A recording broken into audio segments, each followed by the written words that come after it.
هناك 3 أنبياء صعدوا إلى السماء أحياء. النبي الأول هو سيدنا إدريس، واذكر في الكتاب إدريس إنه كان صديقا نبيا ورفعناه مكانا عليا. طلب إدريس عليه السلام من ربه أمرا عجيبا قبل أن يموت، قال: يا رب، أنا أريد أن تقبض روحي في السماء بدلا من الأرض.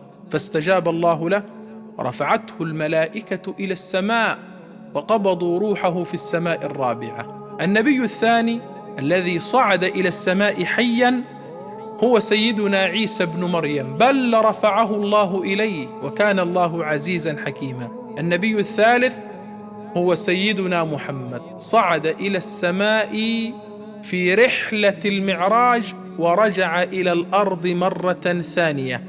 وأول رائد فضاء صعد إلى السماء ونزل إلى الأرض مرة ثانية هو سيدنا محمد صلى الله عليه وسلم.